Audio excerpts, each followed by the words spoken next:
Hi friends, welcome to legal aid channel.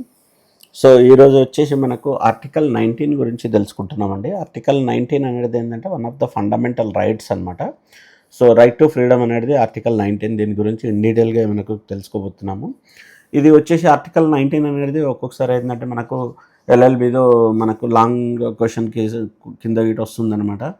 So ఇంకోటి ఏంటంటే article 19 అనేది చాలా ఇంపార్టెంట్. ఆర్టికల్ 21, ఆర్టికల్ 19 అనేది చాలా ఇంపార్టెంట్. ప్రతి ఒక్కరికి మనకు తెలుసుకోవాలన్నమాట. యాజ్ ఎ ఎల్ఎల్బి స్టూడెంట్ మీరు కూడా కంపల్సరీ ఇది తరోగా తెలిసి ఉండాలన్నమాట. సో ఆర్టికల్ 19 అనేది ఏంటంటే మనకు మెయిన్గా ఏంటంటే సో కొన్ని ఫండమెంటల్ రైట్స్ అనేది ప్రతి ఒక్క సిటిజన్కి ఇస్తుంది. అదేంటంటే మెయిన్లీ ఏం చెప్తామంటే మనకు freedom to speech and expression దాని గురించి చెప్తాం అనమాట. సో ఇది అనేది ఏంటంటే బేసిక్ ఫ్రీడమ్ అనమాట. ప్రతి ఒక్క మనిషికి బేసిక్ ఫ్రీడమ్ అనమాట. కాకపోతే ఏంటంటే దీంట్లో రీజనబుల్ రెస్ట్రిక్షన్స్ అనేవి ఉన్నాయన్నమాట. ఇది ఏంటంటే రీజనబుల్ రెస్ట్రిక్షన్స్ అనేది ఏంటనేది మనం క్లియర్గా చెప్తాం. మనము ఆర్టికల్ 19.1లో ఏం చెప్తుందంటే మెయిన్లీ ఏంటంటే మనకి ఏమేమి రైట్స్ ఉన్నాయనేది చెప్తుంది అనమాట. ఆర్టికల్ 19.2లో ఏం చెప్తుందంటే మనకు రీజనబుల్ రెస్ట్రిక్షన్స్ ఏమేమి ఉన్నాయంటే చెప్తుంది అనమాట.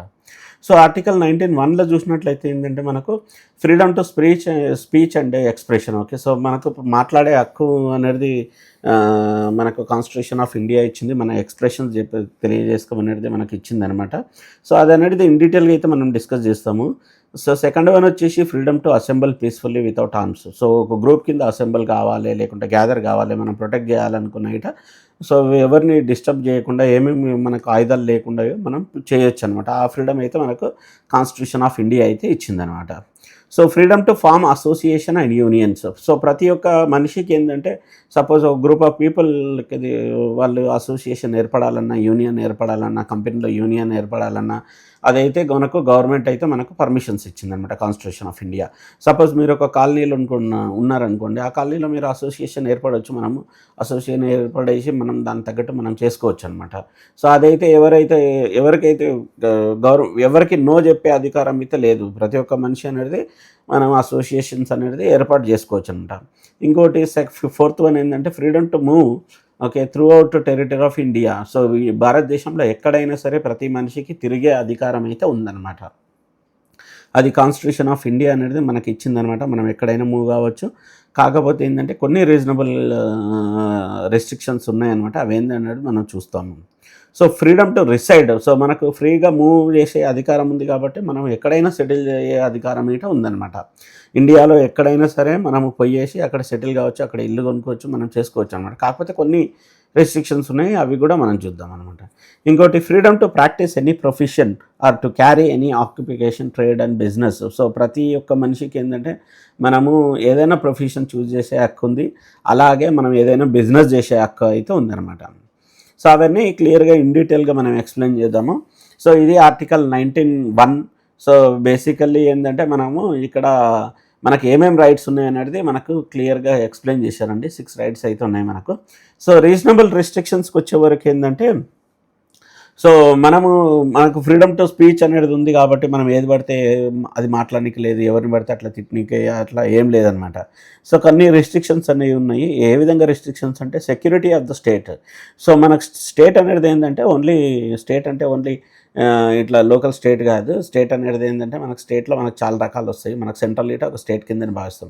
సో సెక్యూరిటీకి థ్రెటింగ్ కాకుండా మనము ఏదైనా సరే మనం ఫ్రీడమ్ది మనం ఏదైతే మనకు రైట్స్ ఉన్నాయో అవి లోబడి ఉండాలన్నమాట. ఇంకోటి ఏంటంటే పబ్లిక్ ఆర్డర్. సో పబ్లిక్ని డిస్టర్బ్ చేయొద్దు, పబ్లిక్ని లా అండ్ ఆర్డర్ డిస్టర్బ్ చేయొద్దు. పబ్లిక్ని ఇప్పుడు సపోజ్ మనం ఏదైనా ప్రొటెక్ట్ చేస్తుంటే అది మొత్తం ట్రాఫిక్ జామ్ చేసి లేకుంటే వైలెన్స్ అట్లా ఏం డిస్టర్బ్ చేయొద్దు అనమాట. ఇంకోటి డీసెన్సీ అండ్ మొరాలిటీ. సో మనం ఏది చేసినా ఏంటంటే మనము ఎదుటి వాళ్ళకి మనకు ఇబ్బంది కలగకుండా చేసుకోవాలన్నమాట. ప్రతి ఒక్కటి మనం డీసెంట్గా మనము ఎవరిని డిస్టర్బ్ చేయకుండా ప్రతి ఒక్కరిని కన్సిడర్ చేసి అయితే మనం చేసుకోవాలన్నమాట. ఇంకోటి ఏంటంటే contempt of court. So court ఏదైనా మనకు జడ్జిమెంట్ ఇస్తే దాన్ని విరుద్ధంగా మనము ఏది ప్రకటన అయితే చేయొద్దనమాట. అది కాన్స్టిట్యూషన్ ఆఫ్ ఇండియాలో ఉందన్నమాట. ఎందుకంటే court decision judiciary is the top most అనమాట. సో దానికి అగెనెస్ట్గా మనం అయితే ఏదైతే మాట్లాడొద్దు. సో డిఫమేషన్ అంటే ఏంటంటే సో ఎదుటి వాళ్ళని కించపరిచినట్లు మాట్లాడొద్దు అనమాట. సపోజ్ వాళ్ళ హక్కులకు భంగం కలిగేటట్లు మాట్లాడొద్దు. సపోజ్ ఎవరైనా సరే వాళ్ళ నేమ్ని చెడగొట్టేటట్లు మాట్లాడొద్దు. ఈ విధంగానే రిస్ట్రిక్షన్స్ ఉన్నాయన్నమాట. ఇంకోటి ఏంటంటే ఇన్సిట్మెంట్ టు అన్ అఫెన్స్. సో ఏదైతే అంటే మనము ఒక అఫెన్స్ని ప్రోత్సహించేటట్లు మాట్లాడొద్దు అనమాట. ఎందుకంటే అది మళ్ళీ ఈ మనం ఏదన్నా రెచ్చగొట్టినట్లు మాట్లాడేసి అది వేరే విధంగా పోయేసి పెద్ద కొట్లాటలు జరిగేటట్లు ఇట్లా మాట్లాడొద్దు అనమాట. సో ఇటువంటి రీజనబుల్ రెస్ట్రిక్షన్స్ అయితే ఉన్నాయి. ఎందుకంటే ఈ రెస్ట్రిక్షన్స్ లేకుంటే మాత్రము ఎవరికి పడితే వాళ్ళు ఏది పడితే అది చేసేస్తుంటారనమాట. ఆ విధంగా అయితే మనకు కొన్ని రీజనబుల్ రెస్ట్రిక్షన్స్ ఉన్నాయి. దీన్ని లోబడి మనము ఈ ఫండమెంటల్ రైట్స్ అయితే మనం యూజ్ చేసుకోవచ్చు. సో మనం డీటెయిల్గా ఎక్స్ప్లెయిన్ చేస్తున్నాం ఇక్కడ, detail explanation. Okay, so freedom to speech and expression. So every citizen has a right to express their views, opinions freely. So మనకు సంబంధించిన వ్యూస్ కానీ ఒపీనియన్స్ కానీ ఏదైనా సరే మనం క్లియర్గా మనం చెప్పుకోవచ్చు అనమాట, including writing a speech, writing or speech. Okay, so మనం ఏదైనా ఆర్టికల్ రాయాలంటే రాసుకోవచ్చు అనమాట. అంతేగాని మనకు కొన్ని రిస్ట్రిక్షన్స్ ఉంటాయి. ఏంది అది సెక్యూరిటీకి, నేషనల్ సెక్యూరిటీకి విరుద్ధంగా రాయొద్దు. సపోజ్ నేనేదో పాకిస్తాన్ని పొగిడేసి వాళ్ళకు సెక్యూరిటీకి ఇండియా ఆర్మీ కించపరిచినట్లు అట్లాంటిది రాస్తే మాత్రం మనకు అటువంటి దాన్ని మనం లీగల్గా ఫేస్ చేసుకోవాల్సి వస్తుంది అనమాట. సో కాకపోతే ఏంటంటే మనకు ఎక్స్ప్రెషన్ మనకు ఏదైతే కావాలనో, ఇప్పుడు సపోజ్ గవర్నమెంట్ని ఏదైనా అగెనెస్ట్ మాట్లాడాలంటే మాట్లాడుకోవచ్చు అనమాట. మనకు అది క్రిటిసిజం చేయొచ్చు గవర్నమెంట్ని, ఆ విధంగా అనేది చేయొచ్చు. అంతేగాని మనకు నేషనల్ సెక్యూరిటీ, పబ్లిక్ ఆర్డర్కు అటువంటి డిస్టర్బెన్స్ అయితే చేయడానికి లేదనమాట. సో ప్రతి ఒక్క మనిషికి ఏంటంటే మనకు మన ఒపీనియన్ కానీ మన వ్యూస్ని కానీ మనం ఎక్స్ప్రెస్ చేసే విధానం అయితే మనకు ఉందన్నమాట. మనం కంపల్సరీగా ఇవన్నీ చేసుకోవచ్చు. సో ఇది మనకు freedom of speech. Freedom to assemble peacefully without arms. Okay, so citizens can gather in a peacefully without any weapons. It is allowed to protest, rallies and meetings. So ప్రతి మీటింగ్లు అనేది మనం అయితే పీస్ఫుల్గా అసెంబుల్ కావచ్చు. మనం ఏది వెపన్లు అయితే యూజ్ చేయొద్దు. ఎందుకంటే వెపన్లు యూజ్ చేస్తే ఏంటంటే మనకు లా అండ్ ఆర్డర్ డిస్టర్బెన్స్ కలిగే ప్రాబ్లం వస్తుంది అనమాట. ఆ వెపన్ అనేది మనం ఎక్కడన్నా యూజ్ చేస్తే మాత్రం అది పబ్లిక్ని డిస్టర్బ్ అయిపోతుంది, ప్లస్ కొట్లాటలు జరిగే అవశ్యం ఉంటుంది. కాబట్టి మనము ఏదైనా సరే మనం గ్యాదరింగ్ కానీ ఏదైనా అసెంబ్లీ కానీ ఏదైనా కానీ ఏంటంటే పీస్ఫుల్గా చేసుకోవాలన్నమాట. అటువంటికి మనకు ఏమీ అభ్యంతరాలు అయితే ఉన్నాయన్నమాట. సపోజ్ మీరు చాలాసార్లు చూసింటారు. సో ఎప్పుడైనా మనం పీస్ఫుల్గా అసెంబ్లీ చేస్తామంటే కోర్టు నుంచి మనకు పోలీసులు పర్మిషన్ ఇయ్యరన్నమాట. అటువంటి టైంలో ఏంటంటే మనం కోర్టుకు వెళ్ళేసి మనం పర్మిషన్ తెచ్చుకుంటాం అనమాట. సో అదేంటంటే మనకు ఫండమెంటల్ రైట్ అనమాట. కాన్స్టిట్యూషన్ ఆఫ్ ఇండియా ఇచ్చింది ఏంటంటే అది ఒక ఫండమెంటల్ రైట్స్. మనం ప్రతి ఒక్క మనిషికి ఏంటంటే మనము పీస్ఫుల్గా ప్రొటెక్ట్ చేసే హక్కు ఉంది, పీస్ఫుల్గా మీటింగ్ చేసే హక్కు ఉంది, ర్యాలీస్ చేసే హక్కు అయితే ఉందన్నమాట. ఇది ఇంకోటి freedom to form association and unions. So ప్రతి ఒక్కటి సిటిజన్స్కి ఒక గ్రూప్ కింద ఏంటంటే వాళ్ళు ఒక క్లబ్ కింద కానీ ఒక అసోసియేషన్ కింద కానీ ఒక ట్రేడ్ కింద కానీ వాళ్ళు ఫామ్ అయ్యేది అయితే వాళ్ళకు ఫండమెంటల్ రైట్ ఉంది మనకు. సో దానికైతే ఎవరు నో అనికే చెప్పనికే ఏం లేదనమాట. మన కాలనీలో ఉన్నాయట మనం ఒక అసోసియేషన్ ఏర్పడవచ్చు. సపోజ్ మనం ఒక ఎల్ఎల్బి స్టూడెంట్స్ ఉన్నాం, మనం ఒక అసోసియేషన్ ఏర్పడవచ్చు అనమాట. ఇంజనీరింగ్ స్టూడెంట్స్ వాళ్ళు ఒక అసోసియేషన్ ఏర్పడవచ్చు, ఒక యూనియన్ ఏర్పడవచ్చు, కంపెనీలో ఒక యూనియన్ ఏర్పడవచ్చు. ఈ విధంగా అయితే మనం చేసుకోవచ్చు. అదే వచ్చేసి మనకు ఫండమెంటల్ రైట్. దానికైతే మనకు గవర్నమెంట్కి నో చెప్పే అధికారం అయితే లేదు. ఇది one of the fundamental right which has given constitution of India. So దీంట్లో రెస్ట్రిక్షన్స్ వచ్చేసి ఏంటంటే సో మనకు సేమ్ లైక్ నేషనల్ సెక్యూరిటీకి అనేది ఇబ్బంది కలగవద్దు, పబ్లిక్ ఆర్డర్ అనేది ఇబ్బంది కలగవద్దు. సపోజ్ మనం రీసెంట్గా ఒకటి చూసింది ఏంటంటే కోర్టులో ఉన్న వాళ్ళు ఒక కేసు ఇస్తారండి. కోర్టులో ఉన్న వాళ్ళు ఏంటంటే మేము కోర్టులో ఉన్న వాళ్ళం అందరం మేమీట ఒక యూనియన్ అసోసియేషన్ ఏర్పడాలనుకుంటున్నాము. We want to protect our rights in the court అంటున్న జైల్లో ఉన్న వాళ్ళందరూ వాళ్ళు ఒక అసోసియేషన్ ఏర్పడాలనుకుంటారు అనమాట, ఖైదీలందరూ. So they want to protest. Okay, so వాళ్ళ రైట్స్ని వాళ్ళు కాపాడుకుని ఒక అసోసియేషన్ ఏర్పడాలంటని వాళ్ళు కోర్టులో కేసు ఇస్తారనమాట. This is one of the fundamental right మాకు కాన్స్టిట్యూషన్ ఆఫ్ ఇండియా ఇచ్చింది. మేము కూడా ఒక అసోసియేషన్ ఏర్పడదామంటే అప్పుడు జడ్జి ఏం తీర్పిచ్చారంటే ఇది మరి కోర్టు అనేది ఏంటంటే జైలు అనేది ఏంటంటే మీరు ఆల్రెడీ క్రైమ్ చేసి వచ్చారు కాబట్టి అది ఒక రీజనబుల్ రెస్ట్రిక్షన్ ఏరియా అనమాట. అది మీరు అసోసియేషన్ అనేది ఏర్పడడానికి లేదు. ఎందుకంటే అది మనకు సెక్యూరిటీకి జైల్ సెక్యూరిటీకి అనేది ఇబ్బంది కలుగుతుంది కాబట్టి అటువంటి అసోసియేషన్స్ కానీ యూనియన్స్ కానీ చేయడానికి వీల్లేదంటని చెప్పింది. ఆ విధంగా ఏంటంటే నేషనల్ సెక్యూరిటీ కానీ పబ్లిక్ ఆర్డర్ కానీ ఏదైనా డిస్టర్బెన్స్ వచ్చేది ఉంటే మాత్రం అది అటువంటివి చేయొద్దు. మిగతా మామూలుగా అయితే మాత్రం అసోసియేషన్స్ యూనియన్స్ అయితే మనం ఏర్పాటు చేసుకోవచ్చు. So 4th one, freedom to move freely. Okay, so మనకేంటంటే ప్రతి సిటిజన్స్కి ఓకే ఇండియాలో ఎక్కడికైనా మనం మూవ్ చేయొచ్చు అనమాట. ఎక్కడికైనా వెళ్ళొచ్చు, మనం ఎక్కడికైనా తిరగచ్చు. ఎటువంటి రెస్ట్రిక్షన్స్ అయితే ఏం లేవు. ఓన్లీ రెస్ట్రిక్షన్స్ ఏంటంటే సపోజ్ ఇప్పుడు మనకు రిజర్వ్ ఫారెస్ట్ అనేది ఉంటుంది అనమాట. ఇప్పుడు సపోజ్ ఒక రిజర్వ్ ఫారెస్ట్ అంటే ఏంటంటే ఒక యానిమల్ సంబంధించిన ఒక వాళ్ళ జంతువులకు సంబంధించిన ఫారెస్ట్ ఉంటుంది అనమాట. అక్కడ ఏంటంటే మనం పోవడానికి వీల్లేదు, ఎందుకంటే అది ఓన్లీ జంతువులకు సంబంధించింది అనమాట. అక్కడ మనము వెళ్ళడానికి అయితే వీల్లేదు, అటువంటి రెస్ట్రిక్షన్స్ ఉంటాయి. ఇంకోటి ఏంటంటే మనం ట్రైబ్స్ నివసిస్తుంటారు, అటువంటి ఏరియాలకి మనం వెళ్ళడానికి వీల్లేదు, ఎందుకంటే they specifically that area specifically meant for the tribes. Okay, so tribes ఉన్న వాళ్ళ లైఫ్ని డిస్టర్బ్ చేయదు కాబట్టి కొన్ని రెస్ట్రిక్షన్స్ ఏరియాస్ ఉంటాయి అనమాట. అటువంటి రెస్ట్రిక్షన్స్ ఏరియాలకు మనం వెళ్ళొద్దు. మిగతా ఏరియాలకు అనేది ఏంటంటే మనము ఎక్కడైనా సరే మూవ్ కావచ్చు అనమాట. ఓకే, సో కొన్ని రీజనబుల్ రిస్ట్రిక్షన్స్ అవైతే వాళ్ళకి, ఎందుకంటే గవర్నమెంట్ వాళ్ళకి స్పెషల్గా ఇచ్చింది కాబట్టి మనకు వాటిని మనం అయితే ఒబే చేయవలసి వస్తుంది. So freedom to reside and settle any part of India. So మనం ఎక్కడికైనా వెళ్ళే అధికారం ఉంది కాబట్టి మనం ఎక్కడైనా సెటిల్ అయ్యే అధికారం ఉంది. సో మీరు చాలా మటుకు చూసిండొచ్చు, డిఫరెంట్ స్టేట్ వాళ్ళు వచ్చేసి మనకు హైదరాబాద్లో సెటిల్ అవుతుంటారు. ఈవెన్ మార్వాడీస్ చూడండి, గుజరాతీస్ చూడండి, మీరు ఎక్కడైనా సరే చూడండి, వాళ్ళు ఇక్కడ వచ్చేసి సెటిల్ అయ్యేసి వారు ఇక్కడ వచ్చేసి వాళ్ళు బిజినెస్ పెట్టుకొని ఉంటారనమాట. So as a Indian citizen right, ప్రతి ఒక్కరు ఎక్కడైనా వెళ్ళేసి ఏ సిటీలకైనా వెళ్ళేసి వాళ్ళు సెటిల్ అయ్యే అధికారం అయితే మనకు కాన్స్టిట్యూషన్ ఆఫ్ ఇండియా వచ్చిందనమాట. ఓన్లీ రీజనబుల్ రెస్ట్రిక్షన్స్ ఇక్కడ ఏముంటాయి, ట్రైబల్ ఏరియాస్లోకి వెళ్ళేసి మనం సెటిల్ కాలేమంట. ఎందుకంటే అది వాళ్ళకు గవర్నమెంట్ అనేది ఒక ట్రైబల్ ఏరియా అనేది ఏంటంటే వాళ్ళకు వాళ్ళ హక్కులకు భంగం కలగకుండా వాళ్ళకి అటువంటి స్పెషల్ రైట్స్ అనేది ఇచ్చిందనమాట. అటువంటి ఏరియాలో మాత్రం మనం సెటిల్ కాలేము, మిగతా ఏరియాలో అయితే మనం సెటిల్ కావచ్చు. So freedom to practise any profession or occupation. So మనం ఏంటంటే మనం యాజ్ ఏ ఇండియన్ సిటిజన్, నేను సపోజ్ నేను డాక్టర్ కావాలనుకుంటున్నాను, నేను డాక్టర్ చదివేసి డాక్టర్ కావచ్చు అనమాట. నేను ఒక ఇంజనీర్ కావాలనుకుంటున్నాను, నేను ఇంజనీరింగ్ చదివేసి మనం చేయొచ్చు. ఒక కంప్యూటర్ ప్రొఫెషనల్ కావాలనుకున్నాను, నేను అది చదివేసి చేయొచ్చు. సో అంతేగాని రీజనబుల్ రెస్ట్రిక్షన్స్ ఏంటంటే సపోజ్ నేను డాక్టర్ చదవలే కానీ నేను ఒక హాస్పిటల్ పెట్టేసి నేను ఆపరేషన్ చేయాలనుకుంటా అంటే మాత్రం కుదరదు అనమాట. ఎందుకంటే అది మనకు దానికి సర్టన్ గైడ్లైన్స్ అనేది ఉంటుంది అనమాట. అవి ఫాలో అయ్యేసి మనము ఆ ప్రొఫెషన్ అనేది చూస్ చేసుకోవచ్చు అనమాట. అలాగే ట్రేడింగ్ కానీ బిజినెస్ కానీ ఆ విధంగా చేసుకోవచ్చు. బిజినెస్కి వచ్చేసి రీజనబుల్ రెస్ట్రిక్షన్స్ ఏంది, సపోజ్ నేను ఏదైనా బిజినెస్ పెట్టుకోవచ్చు కదా అంటే నేను ఇల్లీగల్ బిజినెస్ అయితే పెట్టుకోలేను అనమాట. ఇల్లీగల్ బిజినెస్ అంటే నేను డ్రగ్స్ సప్లై చేస్తాను బిజినెస్ అనేది మనం పెట్టుకోవద్దు, ఎందుకంటే అది banned by government. Okay, so government restrictions ఉన్నాయి. అటువంటి బిజినెస్ తప్ప మిగతా నార్మల్ బిజినెస్లు ఏవైనా సరే మనం చేసుకోవచ్చు అనమాట. సో ఇవి మనకు ప్రతి ఒక్కటి ఏంటంటే మనకు పబ్లిక్ వెల్ఫేర్ సంబంధించి మనం చేసుకోవచ్చు, ప్లస్ లైసెన్సింగ్ రిజిస్ట్రేషన్ అనేది కంపల్సరీ అనమాట ప్రతి బిజినెస్కు. సో అవన్నీ ఫాలో కావాలన్నమాట. సో దీంట్లో వచ్చేసి ఇంపార్టెంట్ కేస్ లాస్. సో ప్రతిదానికి మీరు చూసారు కదా ఎల్ఎల్బీలు అనేది, ప్రతిదానికి మనం కేస్ లాస్ అనేది చాలా ఇంపార్టెంట్. మనకు కేస్ లాస్ అనేది కంపల్సరీగా రాయాలి మనకు.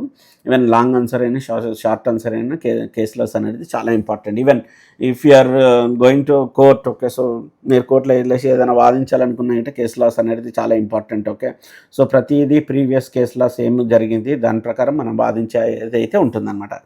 సో ఇక్కడ వచ్చేసి important case laws regarding article 19. Okay, article 19 and article 21 both are interrelated ఉంటాయి కాబట్టి మనకు కేస్ లాస్ అయితే సేమ్ ఉంటాయి అనమాట. So Maneka Gandhi versus union of India. So Maneka Gandhi ఇష్యూలో వచ్చేసి ఏంటంటే గవర్నమెంట్ అనేది ఆమె పాస్పోర్ట్ అనేది తీసేసుకుంటుంది అనమాట, పాస్పోర్ట్ యాక్ట్ ప్రకారము. సో తీసుకొని ఆమెని ఎక్కడ మూవ్ చేయకుండా ఉంచుతుంది అనమాట. సో అప్పుడేంటంటే మేనకా గాంధీ ఏంటంటే సో ఆమె కోర్టులో ఛాలెంజ్ చేస్తుంది అనమాట. ఎందుకంటే right to personal Liberty, freedom of movement. Okay, so personal Liberty అనేది ఏంటంటే ఆర్టికల్ 21 కిందకి వస్తుంది. ఫ్రీడమ్ ఆఫ్ మూవ్మెంట్ అనేది ఏంటంటే ఆర్టికల్ 19 కిందకి వస్తుంది. సో ప్రతి ఒక్క మనిషికి ఎక్కడైనా తిరిగే అధికారం అయితే మనకు కాన్స్టిట్యూషన్ ఆఫ్ ఇండియా వచ్చింది కాబట్టి so this is violating fundamental rights అనేది ఆమె కోర్టులో కేసు వేస్తుంది అనమాట. సో పాస్పోర్ట్ అనేది తీసుకోవడం కరెక్ట్ కాదు. ఈవెన్ గవర్నమెంట్కి అధికారం ఉన్నాయట వితౌట్ రీజనబుల్ రెస్ట్రిక్షన్స్ మనకి ఇష్యూ ఏం లేని మనకు పాస్పోర్ట్ అయితే తీసుకోవద్దంటని ఆమె కోర్టులో కేసు ఇస్తుంది. సో జడ్జిమెంట్ ఏ విధంగా వస్తుందంటే పర్సనల్ లిబర్టీ. ఓకే, సో అది మనకేంటంటే 3 విధాలుగా జడ్జిమెంట్ వస్తుంది. పర్సనల్ లిబర్టీ అనేది ఏంటంటే ప్రతి మనిషికి ఏంటంటే ఎక్కడైనా సరే మనిషి ఎక్కడైనా ట్రావెల్ చేయగలుగుతాడు, అబ్రాడ్కి ఇట్లా చేయగలుగుతాడు. అలాగే ఏంటంటే వాళ్ళ స్వేచ్ఛగా మర్యాదగా బతికే అధికారం అయితే ఉంది అనమాట. ఆ విధంగా చెప్తుంది అనమాట. సో పర్సనల్ లిబర్టీకి అయితే మనకు భంగం కలిగించొద్దు. ఈవెన్ గవర్నమెంట్కి అధికారం ఉంది కదా, పాస్పోర్ట్ యాక్ట్ ప్రకారం తీసుకోవచ్చు కదా అంటే అట్లా తీసుకునికి లేదు. ఎందుకంటే ప్రతి ఒక్కదానికి ఏంటంటే ఒక రిస్ట్రిక్షన్స్ అనేది ఉంటాయి అనమాట. మనము ఒక ఎవరిది పడితే అలా తీసుకునికైతే వీలు లేదు. మనకు నిజంగా వాళ్ళు హాని చేసినట్లయితే ప్రపోజ్ ఏదైనా సెక్షన్ కింద హాని చేసినట్లయితే ఆ విధంగా అయితే మనం తీసుకోవచ్చు. కానీ మామూలుగా సింపుల్గా నాకు అధికారం ఉంది కదా అంటే నేను తీసుకోలేను అనమాట. సో ఇంకోటి ఏంటంటే డ్యూ ప్రాసెస్. ఇంకోటి ఏంటంటే కోర్టు క్లియర్గా చెప్పింది అనమాట ఏదైనా సరే. ఓకే, సో మనకు ఫండమెంటల్ రైట్స్ వచ్చింది కదా, fair, just and reasonable. Okay, so ప్రతిదానికి ఫేర్, జస్ట్, రీజనబుల్ అనేది ఫాలో కావాలన్నమాట. సో మనకు నిజంగా అది సివియర్గా కేసులో ఇష్యూ ఉంది, ఈమె బయటికి పోతే మళ్ళీ ఈమె మొత్తము చేంజ్ చేస్తుంది, అట్లాంటి ఇష్యూస్ ఏమన్నా ఉంటే రియల్గా అది సంబంధించినవి ఉంటే మాత్రం మనం పాస్పోర్ట్ తీసుకోవచ్చు కదా. కానీ మాకు అధికారం ఉంది కదా అంటే మనం తీసుకోలేమన్నమాట. సో అదే అనేది క్లియర్గా చెప్పింది. ఇంకోటి ఏంటంటే article 19 the court emphasise that right to movement is part of the fundamental right in. So ప్రతి ఒక్క మనిషికి ఏంటంటే మనకు ఎక్కడైనా సరే తిరిగే అధికారం ఉందనేది ఫండమెంటల్ రైట్. దానివల్ల ఏంటంటే మనకు ఇదైతే మనం ఏ విధంగా అయితే పాస్పోర్ట్ సీజ్ చేసారో ఆ విధంగా సీజ్ చేయడానికి లేదు అంటిల్ అన్లెస్ మనకు రీజనబుల్ రెస్ట్రిక్షన్స్ ఉంటాయి తప్ప. సో దాని విధంగా ఏంటంటే మనకు ఇంపాక్ట్ చాలా వచ్చిందండి. ఎందుకంటే మనకు కోర్టు క్లియర్గా చెప్పింది అనమాట. మనకి ఇన్ కేస్ మనకు ఎవరైనా ఈ విధంగా గవర్నమెంట్ మన దగ్గర పాస్పోర్ట్ తీసుకున్నా ఎవరైనా ఎక్కడ మూవ్ కానీ లేకపోయినా మనకేంటంటే అది ఫండమెంటల్ రైట్ కాబట్టి మనం కోర్టుకి వెళ్ళేసి మనము తీసుకునే అధికారం అయితే మనకు వచ్చిందనమాట. సో నెక్స్ట్ టైం ఈ కేసు బేస్డ్ ఆన్ చేసిందంటే ఇది వన్ ఆఫ్ ద మెయిన్ కేసులా అనమాట. ఈ కేసులను ఉపయోగించేసి చాలా కేసెస్ వచ్చినాయి మనకు. ఈ కేసులో అనేది చాలా సింప్లిఫై చేసిందనమాట మనకు.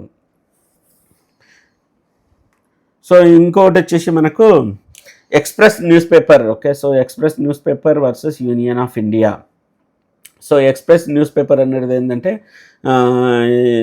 ఇది 1958లో ఈ కేసు అనేది వచ్చిందండి. సో గవర్నమెంట్ ఏంటంటే న్యూస్ పేపర్ మీద రిస్ట్రిక్షన్స్ పెడుతుంది అనమాట. సో మీరు ఇన్ని పేపర్లే చేయాలి, ఓకే, ఇంతకన్నా ఎక్కువ ప్రింట్ చేయొద్దు అనేది, ఈ ప్రైస్కు ఇన్ని పేపర్లే ప్రింట్ చేయాలనేది ఇస్తుంది అనమాట. సో జనరల్గా ఏంటంటే న్యూస్ పేపర్లు ఏంటంటే న్యూస్ ద్వారా ఎక్కువ సంపాదించారండి. వాళ్ళకి వచ్చే ఏంటంటే అడ్వర్టైజ్మెంట్ వల్ల వాళ్ళు ఎక్కువ సంపాదించుకుంటారు. ఓకే, సో ఇక్కడ ఏంటంటే సపోజ్ గవర్నమెంట్ రెస్ట్రిక్షన్స్ ఓన్లీ 5 పేపర్సే పెట్టాలనుకున్నాను అనుకోండి, 5 పేపర్స్లో వాళ్ళు ఎంత డిస్ప్లే చేయగలుగుతారు, వాళ్ళు ఓన్లీ కొంచెమే డిస్ప్లే చేయగలుగుతారు. అట్లా అంటే మనం రెస్ట్రిక్షన్స్ అనేది పెట్టడానికి లేదనమాట. సో అప్పుడు ఏంటంటే ఎక్స్ప్రెస్ న్యూస్ అనేది ఏంటంటే వాళ్ళు కోర్టుకి వెళ్ళారు. So freedom of speech and expression కింద ఆర్టికల్ 19 కింద వాళ్ళు కేసు వేశారనమాట. జడ్జిమెంట్ ఏమొచ్చిందంటే so supreme court upheld that the government power to impose reasonable restrictions on the freedom of speech but it emphasized such restrictions must be extensive arbitrary. అంటే మీరు మనకు reasonable restrictions అనేది ఉంచవచ్చు, కానీ మీరు ఈ విధంగా ఓన్లీ ఇన్నే ప్రింట్ చేయాలనేది కరెక్ట్ కాదు అంటని కోర్టు తీర్పిచ్చిందనమాట. Okay, so freedom of speech is not absolute to restricted and grounds of public order, decency and morality. అంటే ఓన్లీ ఈ పబ్లిక్ ఆర్డర్, డీసెన్సీ, మారాలిటీ ప్రకారం అనేది ఏంటంటే మనం రెస్ట్రిక్షన్స్ పెట్టచ్చు, కానీ ఓన్లీ ఇన్నే పేజీలు ప్రింట్ చేయాలి, ఇన్నే చేయాలనేది ఏంటంటే అది కరెక్ట్ రీజనబుల్ రెస్ట్రిక్షన్స్ కాదు అనేది ఇచ్చిందనమాట. సో ఇది ఒక ఇంపార్టెంట్ కేసులా ఇది మనం ఇది ఇట రాయొచ్చండి ఇది. ఓకే, సో ఇంకోటి వచ్చేసి Rajgopal versus state of Tamil Nadu అనేది ఇంకోటి కేసు అనమాట. సో ఇది వచ్చేసి ఏంటంటే సో ఇక్కడ ఏంటంటే రాజ్గోపాల్ అనేది ఈయన జర్నలిస్ట్ అనమాట. He was sued by the Tamil Nadu and publishing the article and prisoner of Tamil Selvan in magazine. So Tamil Selvan గురించి ఈయన ఒక మ్యాగజైన్ రాసిండండి. సో మ్యాగజైన్ రాసినప్పుడు ఏంటంటే వాళ్ళు ఫండమెంటల్ ప్రైవసీని అనేది వాళ్ళు వైలేట్ చేస్తుంది కాబట్టి, సారీ, రాజగోపాల్ అన్నట్టు ఏంటంటే మనకు ఒక ప్రిజనర్ మీద, తమిళ్ సెల్వన్ మీద మ్యాగజైన్ అనేది క్రియేట్ చేసింది అనమాట. ఇది ల్యాండ్ ఆర్డర్ ప్రాబ్లం వస్తుందంటే అతన్ని అరెస్ట్ చేస్తారనమాట. అరెస్ట్ చేస్తే ఏంటంటే రాజగోపాల్ అనేది ఏంటంటే రైట్ టు ప్రైవసీ కింద ఆయన కేసు వేస్తాడండి. సో ఆయన ప్రైవసీని డిస్టర్బ్ అయిందంటేనే వాళ్ళు జైల్లో ఇస్తారనమాట. దానికి అగెనెస్ట్గా రాజగోపాల్ అనేది మనకు కోర్టులో కేసు వేస్తాడనమాట. సో కోర్టులో కేసు ఏంటంటే సుప్రీంకోర్టు ఏం రూల్ చేస్తుందంటే freedom of speech and expression is under article 19(1)A అనేది ఫండమెంటల్ రైట్స్ అనమాట. వాళ్ళు ఇతనికి ఏదైనా రాసి పబ్లిష్ చేసే అధికారం ఉంది. ఇన్ కేసు ఏమన్నా ఇష్యూస్ ఏమన్నా ఉంటే మాత్రం వాళ్ళు కోర్టులో కేసు వేసుకోవచ్చు అనేది తీర్పిస్తుంది అనమాట. సో ఇంకోటి right to privacy. Okay, so right to privacy is not absolute, cannot be override of freedom of speech. ఇది ఇంపార్టెంట్ అనమాట. సో ప్రతి మనిషికి సపోజ్ నీకు ప్రైవసీ ఉందనుకోండి, నీ ప్రైవసీ ఉంది అంటే నేను వేరే వాళ్ళు మాట్లాడద్దు అనేది ఏంటంటే తప్పు అనమాట. So let them talk. Okay, so let them publish a magazine. So వాళ్ళు మ్యాగజైన్ అనేది పబ్లిష్ చేసుకోవచ్చు. దాంట్లో ఏమన్నా అభ్యంతరాలు ఉంటే మీరు కోర్టులో కేసు వేసుకోవచ్చు అనమాట. ఆ విధంగా అనుగుణంగా మనకు కోర్టు తీర్పిచ్చింది అనమాట. ఏదైనా ఇష్యూలు ఉంటే మాత్రము మీరు దానికి అగనెస్ట్గా మీరు కోర్టులో చేసుకోవచ్చు అనేది తీర్పిచ్చింది అనమాట. సో ఇంకొకటి ఏమొచ్చిందంటే Shreya Singhal versus union of India. So ఇది 1915లో. సో ఇదేంటంటే ఇన్ఫర్మేషన్, సపోజ్ ఏమైందంటే సోషల్ మీడియాలో కొన్ని పోస్టులు చేసిందండి. సోషల్ మీడియాలో కొన్ని పోస్టులు చేసినప్పుడు ఏంటంటే గవర్నమెంట్ అనేది అరెస్ట్ చేస్తుంది అనమాట, ఈ విధంగా పోస్ట్ చేసినందుకు. సో ఆమె శ్రీ సింఘల్ అనేది ఆమె ఏంటంటే ఈమె లా స్టూడెంట్ అనమాట. ఆమె ఇద్దరు శ్రేయ సింఘల్ అనేట ఆమె లా స్టూడెంట్. ఆమె ఇద్దరు ఉమెన్లు ఎవరైతే ఫేస్బుక్లో పోస్ట్ చేశారో వాళ్ళని అరెస్ట్ చేసినందుకు వాళ్ళకి అగెనెస్ట్గా గవర్నమెంట్ ఆఫ్ ఇండియాకి అగెనెస్ట్గా ఈమె కోర్టులో కేసు ఇస్తుంది అనమాట. సో సుప్రీంకోర్టు ఏం ఇచ్చిందంటే ఇన్ఫర్మేషన్ టెక్నాలజీ యాక్ట్ అనేది ఒకటి ఉంది కదా, అన్కాన్స్టిట్యూషనల్ అనమాట. అదేంటంటే మనకు ఫ్రీడమ్ ఆఫ్ స్పీచ్ అనేది విరుద్ధంగా ఉంది అంటే తీర్పిచ్చింది అనమాట. సో ఫ్రీడమ్ ఆఫ్ స్పీచ్ అనేది ఏంటంటే ప్రతి ఒక్కరూ వాళ్ళ ఒపీనియన్ని, వాళ్ళ దాన్ని ఏంటంటే వాళ్ళు ఈజీగా చూపించుకోవచ్చు అనమాట. ఇన్ కేసు నీకేమన్నా ఇష్యూలు అటువంటివి ఏమైనా ఉంటే మాత్రం కోర్టులో కేసు వేసుకోవచ్చు. అంతేగాని మనకు ఈ విధంగా అరెస్ట్ చేయడం కరెక్ట్ కాదు అనేది మనకు ఇచ్చిందనమాట. ఓకే, సో ఇక్కడ ఇచ్చింది, the court emphasise that online speech cannot be restricted simply because it may offence or cause inconvenience. So ముందు ఏదైనా అఫెన్స్ జరుగుతుంది, ఇన్కన్వీనియన్స్ ఉంటుంది అంటని ఆన్లైన్ స్పీచ్ అనేది మనము రిస్ట్రిక్ట్ చేయడానికి లేదు అనేది కోర్టు తీర్పిచ్చిందనమాట. సో ఇది ఒక ఇంపార్టెంట్ కేసు. ఏంటంటే దీనివల్ల ఏంటంటే మనకు సోషల్ మీడియాలో, ఇంటర్నెట్లో కానీ మనము మన వ్యూస్ని ఎక్స్ప్రెస్ చేసే అధికారం అయితే మనకు వచ్చిందనమాట. సో ఈ విధంగా ఏంటంటే మనకు ఈ డిఫరెంట్ కేస్ లాస్ ఉన్నాయి. మనం అట్లీస్ట్ మనకేంటంటే లాంగ్ క్వశ్చన్ ఉంటే మాత్రం ఇన్ని కేస్ లాస్ అయితే కంపల్సరీ రాయాలి. షార్ట్ క్వశ్చన్ ఉంటే మాత్రం 1 or 2 మనకు కేస్ లాస్ రాసినా సరిపోతుంది అనమాట. సో ఇది చాలా ఇంపార్టెంట్. ఆర్టికల్ 19 అనేది one of the famous fundamental right. Okay, so summary వచ్చేసి ఏంటంటే చెప్పాను కదా, ఇది మనకేంటంటే మనకున్న రైట్స్ అనేది మనకు తెలియజేస్తుంది అనమాట. అట్లాగే మనకి ఏమైనా రీజనబుల్ రిస్ట్రిక్షన్స్ అనేది ఉన్నాయి అనేది కూడా మనకు చెప్తుంది. అలాగే జ్యుడిషియరీ అనేది చాలా ఇంపార్టెంట్ అనమాట. ఇన్ కేసు మనకేమైనా ఫండమెంటల్ రైట్స్లో మనం వైలేట్ ఏం జరిగినా మనం జ్యుడిషియరీకి వెళ్ళేసి కోర్టు ద్వారా మనము జస్టిస్ అయితే పొందవచ్చు. ఇది వచ్చేసి friends article 19. Article 19 is one of the famous article. Okay, so in fundamental rights. Okay, so next మనము ఆర్టికల్ 21 గురించి తెలుసుకుంటాము. ఆర్టికల్ 19 అంటే చాలా ఇంపార్టెంట్ అనమాట, fundamental to freedom. Okay, so ఇదే అనమాట, freedom of speech, freedom to assemble peacefully, freedom to form association, freedom to move freely throughout India, freedom to reside and settle India, freedom to practise and do any business అనేది చాలా important questions అనమాట. So ఇది మనకు overall. So మీకు ఏమైనా important topic ఉంటే మనకు కామెంట్లో తెలియజేయండి, మనం ఆ టాపిక్ అయితే కవర్ చేసే ప్రయత్నం అయితే చేద్దాం. అలాగే మీ సజెషన్స్ ఉంటే ఏమైనా చెప్పండి, ఆ సజెషన్స్ ఇంక్లూడ్ చేసేసి మనము నెక్స్ట్ వీడియోలో బెస్ట్ చేయడానికి ప్రయత్నం అయితే చేద్దాం. Thank you friends, thank you so much, bye.